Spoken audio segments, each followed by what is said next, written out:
सबसे पहला सवाल आपके राज्य से ही है, फ्राइडे नमाज की जो छुट्टी का टाइम था वो रिड्यूस हुआ है। देखिए, हमारे विधानसभा का हिंदू मुसलमान सारे एमएलएज ने रूल कमेटी में बैठा और ये अनएनिमियसली रिजॉल्व किया कि हम लोगों का जो 2 घंटा का छुट्टी है वो हमें नहीं चाहिए, हम ये 2 घंटा भी काम करूँगा। ये जो प्रैक्टिस थे ये 1937 में शुरू हुए थे, कल से ये प्रैक्टिस को बंद कर दिया गया है। अब सर आपका आरोप लग रहा है, विपक्ष के बड़े बड़े नेता आरोप लगा रहे हैं कि सस्ती लोकप्रियता पाने के लिए और एक खास वर्ग को खुश रखने के लिए ये सारी कवायद आपकी तरफ से। देखिए, ये तो जो डिसीजन हुआ उस डिसीजन में वो खास वर्ग का विधायक लोग भी थे। ये तो एक सर्वसम्मत सिद्धांत है, ये मैं लिया ऐसा नहीं है। आसाम के जो मुख्यमंत्री है वो सस्ती लोकप्रियता के लिए इस तरह से करते हैं। ये है कौन? ये केवल सस्ती लोकप्रियता चाहते हैं और ये भाजपा के लोगों ने मुसलमान भाइयों को एक सॉफ्ट टारगेट बना लिया है। कभी वक्फ बोर्ड का आ जाता है बिल, कभी सीए एनआरसी का आ जाता है बिल। किसी ना किसी प्रकार से ये माइनॉरिटी के लोगों को, अल्पसंख्यक को ये भाजपा के लोग तंग करना चाहते हैं, समाज में नफरत घृणा पैदा कराना चाहते हैं। ये लोगों को पता होना चाहिए कि देश के आजादी में सभी लोगों का कुर्बानी रहा है, मुसलमान भाइयों का भी रहा है। इसको दरकिनार नहीं किया जा सकता है और इस देश में संविधान के अनुसार सभी को जो है इजाजत है, हर धर्म को समानता है, हर धर्म का मान्यता है, ये हमारे संविधान में कानून का ये लाया है, उस पर आपका क्या कहना है? असम के माननीय मुख्यमंत्री जी का जो सरकार का निर्णय है वो निश्चित रूप से देश के संविधान की मूल प्रस्तावना के खिलाफ है। हर एक धार्मिक जो मान्यताएं हैं उनको अपनी राय, अपनी परंपरा को जीवंत रखने का अधिकार है। तो माननीय हेमंत शर्मा जी जो वहाँ के मुख्यमंत्री हैं, मैं उनसे जानना चाहता हूँ कि आपने शुक्रवार के दिन, रमज़ान के दिन होने वाली छुट्टी पर तो आप रोक लगा रहे हैं और कहते हैं कि इससे कार्य क्षमता बढ़ेगा। तो हिंदू धर्म की प्रथा का एक बड़ा हिस्सा है जहाँ से आप संभवतः विधायक हैं, माँ कामाख्या का मंदिर है, प्रत्येक दिन बलि होता है तो पट खुलता है। तो जरा बलि प्रथा पर रोक लगा दीजिए तो कितना बड़ा प्रतिकार का आपको सामना करना पड़ेगा। भाई, धार्मिक मान्यताओं पर हमला करने का किसी को अधिकार नहीं है। उसको अपने जीने का, खाने का, रहने का सबको अपना अधिकार है। और इससे बेहतर यह होगा कि जिस मान्यता की आप वकालत करते हैं वहाँ लोग गरीबी रेखा से ऊपर चले जाएं, उन लोगों की जीवन दशा बदल जाए, बाढ़ का सामना असम को नहीं करना पड़े, तो इस पर अपना ध्यान केंद्रित करते तो ज़्यादा बेहतर होता। कैसे इसको देखते हैं? दिस इज ये बहुत ही घिनौना एक फैसला है जिसको दिमाग में सांप्रदायिकता का जहर है।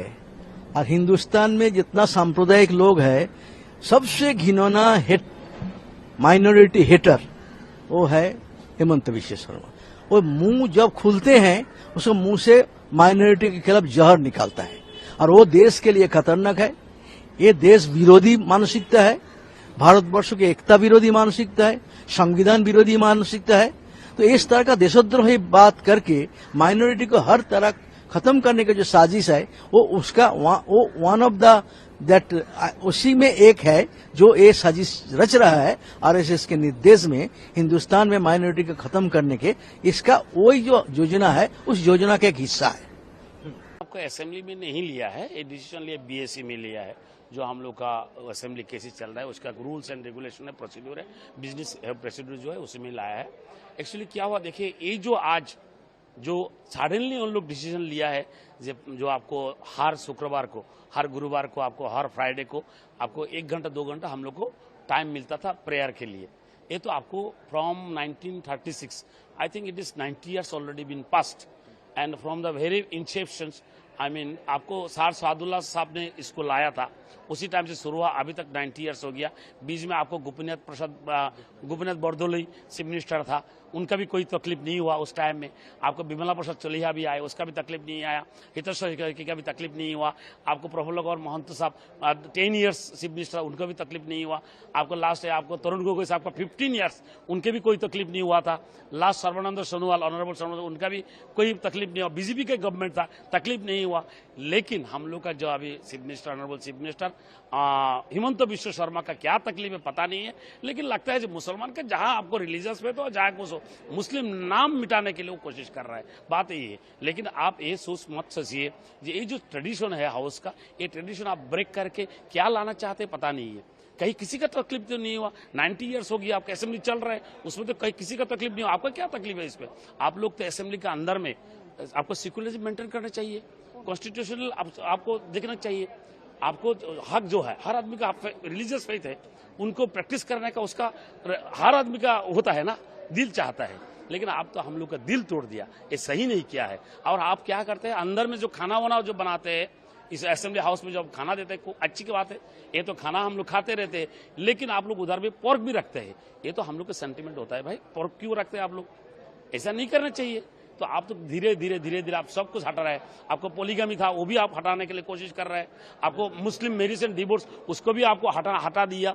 अभी क्या बाकी है भाई? जमीन थोड़ा था हम लोग का, वो जमीन जब हम लोग टाउन में ना आ पाए, कहीं पे आप जा नहीं सकते, मुसलमान को कितना आप सताएंगे?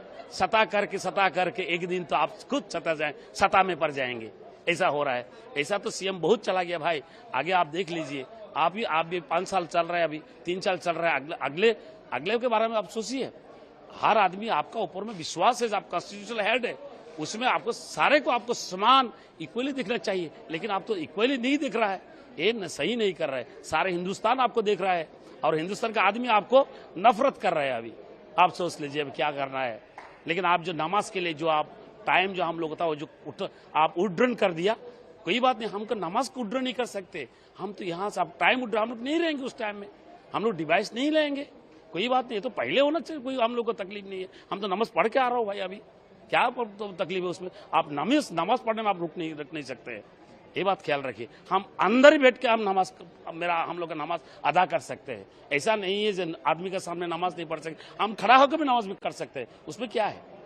आप जितना रूल्स लाए, जितना आप बिल लाए, लेकिन आप तो कोशिश कर रहे हैं हिंदू मुस्लिम बनाने के लिए। लेकिन हिंदुस्तान का या आसाम का आदमी हर कम्युनल नहीं है, वो लोग कम्युनल को सपोर्ट नहीं करते हैं। लेकिन आपका ऊपर में आदमी का धीरे धीरे गुस्सा ज्यादा हो रहा है। आप भड़काने के लिए कोशिश कर रहे हैं, लेकिन आदमी धीरे धीरे समझने के लिए कोशिश कर रहा है। एक दिन आ जाएगा, आपका भी कहाँ रहेगा, आप खुद चिंता करेंगे कि आप कहाँ से कहाँ गिर गया। देखिए, अभी मैंने देखा हिमंत बिश्व शर्मा असम के चीफ मिनिस्टर ने जो कहा कि अब जो असेंबली में 2 घंटे की इजाजत मिलती थी जुम्मा के दिन मुसलमान एमएलए को नमाज पढ़ने की, वो रद्द की गई। मेरा ये मानना है कि सरासर असंवैधानिक है, ये राइट टू प्रैक्टिस रिलीजन का उल्लंघन है और ये प्रथा 1937 से चली आ रही है। वहां पर अचानक से क्या हो गया आपको? देखिए, पहले भी बोल रहे थे, आज फिर मैं बोल रहा हूं कि जो बीजेपी सरकार है और हेमंत बिश्व शर्मा जैसे जो मुख्यमंत्री है, ये खुली तौर से मुसलमानों के दुश्मन है। ये एंटी मुस्लिम सरकार है। इनको हमारे खाने पीने से नफरत, हमारे कपड़े पहनने से नफरत, हमारे मदरसों से नफरत, अब नमाज से नफरत है। आड़े दिन हेमंत बिश्व शर्मा कुछ ना कुछ अनाप शनाप बकवासबाजी करते रहते हैं। उसमें सब इन्होंने नमाज का ये कर दिया। अरे अगर 2 घंटे में मुसलमान इंसान जाता है जुम्मा के दिन, एक दिन हफ्ते में, और नमाज अगर उसने अदा कर दी, नमाज अदा करके आ गया, तो कौन सा ऊंट पहाड़ गिर जाता है? अरे इतनी बार जो सदन है आगे बढ़ जाता है, आज नहीं चलने दिया, तब कुछ नहीं होता। लेकिन नहीं, नमाज की ही तकलीफ है। ये साफ दिखाता है कि भाजपा सरकार डेवलपमेंट, विकास, तमाम मुद्दों में फेल हो गई है।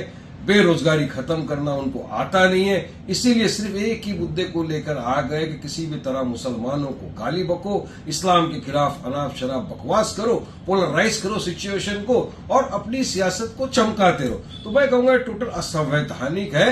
ये राइट टू प्रैक्टिस रिलीजन का भी उल्लंघन है और हमारा जो देश सेकुलरिज्म प्लुरलिज्म की दुहाई देता है उसके भी विरुद्ध है। और मोदी जी तो बोलते हैं सबका साथ, सबका विकास, सबका विश्वास, तो ये क्या सबका साथ हो गया? आप एक ही समुदाय को टारगेट करोगे, उनको प्रैक्टिस जो रिलीजन करते हो उनके बीच में आप अपनी टांग अड़ा दोगे, तो कहां से सबका साथ हुआ ये? मोदी जी जवाब दीजिए आप इस बात का।